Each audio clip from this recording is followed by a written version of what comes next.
All right, welcome to Whose Sprint Is It Anyway? The show where everything's made up and the points don't matter. All right, let's get that out of the way. So last week I gave you all a pretty deep walkthrough of Actionable Agile. And if you missed that, there'll be a link to it below so you can get to it.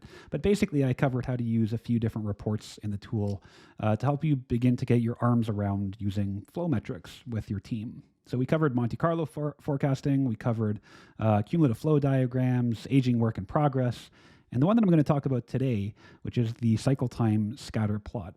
Now, I promised I'd show you a way to use Actionable Agile as a way to debunk the usefulness of story points using your own team's real data, and so that's what I'm about to do. So the one thing you need to know before you start here is when you go to import your data into Actionable Agile from JIRA, there is an option to import the story point information. I'm not going to go into the weeds of exactly how to do that, but when you're going through the import wizard, there will be a little option to pick which fields you want to import, and you have to kind of tell it, give me all of the story point data. And it won't really do anything with it, but it'll be there. And there is a way to surface this information, and that's what I'm going to show you right now. So if you want to get a just very quick visualization of what story points look like in relation to cycle time, you can do that right on the cycle time scatter plot by changing the color of the dots. And so we're going to go to dot colors, and we're going to say we want to change the attribute that we are color coding based on to story points, because remember, we imported our story point data. And you can just manually change these colors. So let's say we want the ones to look like light blue, and the twos maybe to look a little bit more dark, so they'll be dark blue. This team was using 3s and 5s, so maybe the 3s will be like an orange color, and then as things get bigger, they turn red. I don't think there's any 8-pointers here, but we'll say those are pink. Okay, so right off the bat, we can get this out of the way, and just you can sort of blur your eyes and start to notice some quick patterns right off the bat here, right? Like there are some blue and light blue dots way up here, more than 24 days, up to 40, even 60 in this case. And then there's some orange and pink ones that were like, 3, 5, 8-pointers that in some cases only took a few days. In some cases only took like 1 day.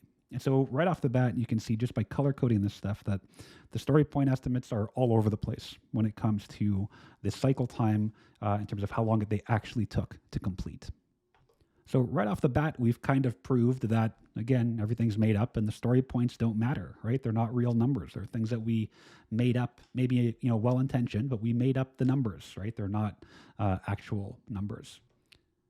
Okay, but what if we want to go a little bit deeper? What if we really want to get into the nitty-gritty of how long these things tend to take based on their story points, their story point estimates? And we can use the item filter control up here to help us with that, because what you can do is go to item filter, and you can actually filter this chart based on the story point estimate that was given to the items. So we can just say, give me the chart for just the 1-pointers. And based on that, we can see that the SLE, right, service level expectation, 85% of our 1-point stories took 15 days or less, right? 85% of our 1-point stories took 15 days or less. Now, what does that look like for our 2-point stories? Let's see. 85% of our 2-point stories took 12 days or less. 12 days or less for 2 points. 15 days for 1-pointers. We're already kind of backwards here, right? The 1-pointers tend to take longer than the 2-pointers. Let's keep going though. What about the 3-pointers? Okay, there's a pretty big jump here, right? 85% of our 3-pointers took 21 days or less. So it's a pretty big jump from the 2s and 1s. What about the 5-pointers? I need to move this out of the way here. 5-pointers, 22 days. So it's almost the same, right? Our service level expectation for 5-pointers is only a day longer than our 3-pointers, which is an interesting data point in and of itself. Before I go any further, there's one point that I really need to make here.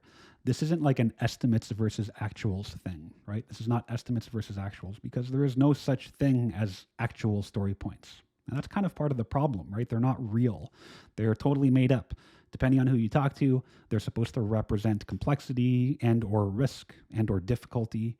In some cases, people will say something like 1 point should equal about a day's worth of work, in which case, why not just estimate in days or hours? I mean, that's kind of what you're doing anyways, isn't it? All right, so now that you know how to look at this data, what should you do with it? Now, depending on what you see, there may be a few actions that a team might want to take. Right? Hopefully they'll realize that they've been wasting their time with story points and they wholeheartedly decide to embrace flow metrics. Maybe they're going to spend some more time on slicing our stories smaller and just reducing WIP, right? Reducing our work in progress. Those two things alone almost always result in a more predictable delivery of value sooner. But what if they're not ready to make that leap?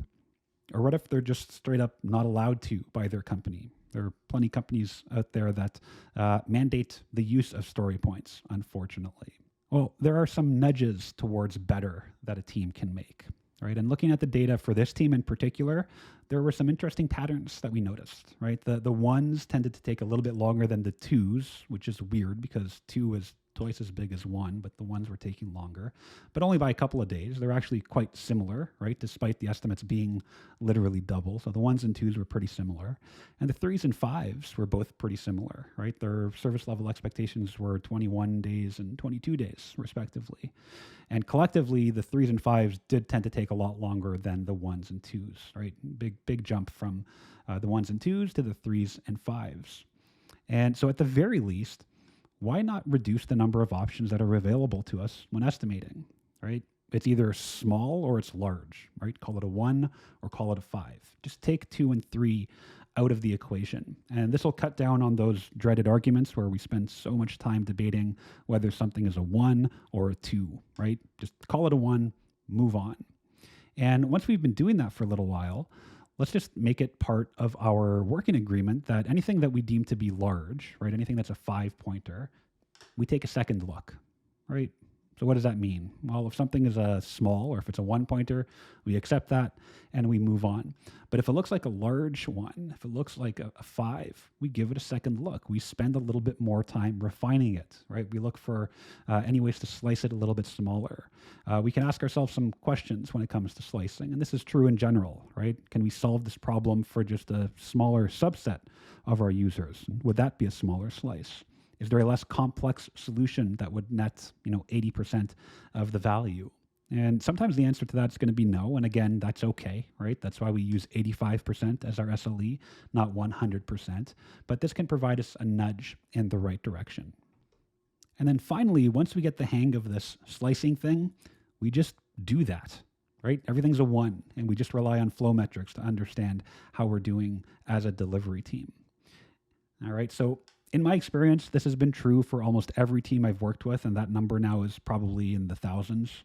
The data always looks a little bit different, but there is almost never a strong correlation between story points and cycle time. And if that's the case, I'm really not sure why we bother. If this is making sense to you, if it's resonating, why don't you go ahead and subscribe to the channel? The more subscribers we get, the more videos we'll put out. And if there's a topic you'd like me to cover, just go ahead and drop a comment below.